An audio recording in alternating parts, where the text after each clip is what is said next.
हर जगह न्यूज में है कि H1B पे $1 लाख का फीस लग गया है, इंडियन स्टूडेंट्स के सपने टूट गए हैं। मैं ये बताने वाला हूँ कि H1B को छोड़ो भाई, ये डिसीजन जो बाहर यूएस में जाके पढ़ने का है, ये 10 साल पहले भी बहुत ही बेवकूफ वाला डिसीजन था। लोग आज कह रहे हैं कि लोन लेके, माँ बाप के लोन लेके, पैसे लेके लोग यूएस जा रहे हैं, उनका क्या होगा। भाई पहले भी कुछ नहीं हो रहा था। And I tell you why. Indians बाहर जाते हैं सेटल होने के लिए, ये एक फैक्ट है। कोई भी पढ़ने नहीं जाता कि वहां की यूनिवर्सिटी बहुत अच्छी है तो मेरी वहां से बहुत नॉलेज मिलेगी। नॉलेज के लिए तो कोई जा ही नहीं रहा। तो 1% लोग हैं वो जाते हैं कि हमारे यूएस में सेटलमेंट हो जाएगा, हमारे माँ बाप आ जाएंगे, हम यूएस के सिटीजन बन जाएंगे। और लोगों ने यही नहीं देखा कि सिटीजन बनने का प्रोसेस क्या है। H1B is nothing, it's a work visa. अगर आपको वर्क वीजा पहले भी मिल जाता, अभी तो फीस लगा दी, छोड़ो उस फीस वाली बात को। आप H1B पे अगर काम कर रहे हो, जिस दिन आपकी नौकरी चलेगी उसके 1-1.5 महीने का टाइम मिलता है, आपको वापस इंडिया भेज देंगे। अगर आपकी नई नौकरी नहीं लगी तो आपको इंडिया वापस आना पड़ेगा। आपके पास कोई राइट नहीं है कि आप उस कंट्री में रह लो या नई नौकरी ढूंढ लो।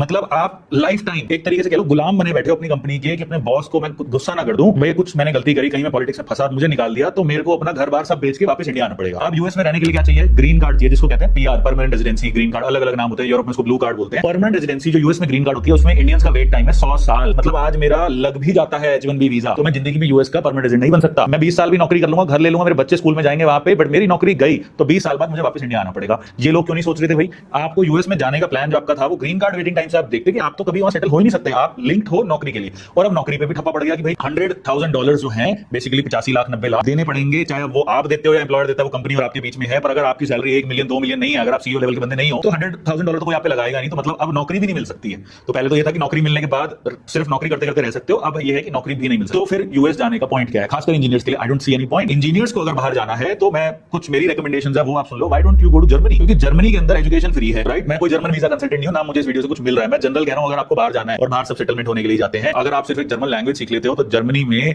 Most of the universities are public funded. मतलब आपकी जो मास्टर्स हैं, जहां आप यूएस में 1 करोड़ रुपए दे रहे हो, वो आपकी जर्मनी में फ्री है। इनफैक्ट तुम्हें लिटरली पढ़ना है तो भी फ्री में ही पढ़ना है, पैसे का देने। जर्मनी में जाकर करो, बस रहने खाने का खर्चा है वहां पे। और जर्मनी में शायद 21 महीने के अंदर अगर आप काम कर लेते हो तो आपको रेजिडेंसी मिल जाती है। फिर आप काम छोड़ के अपना पेट्रोल पंप खोल लो तो भी कोई दिक्कत नहीं है, नो प्रॉब्लम्स एट ऑल। जबकि यूएस में आप कभी भी ऐसा नहीं कर सकते।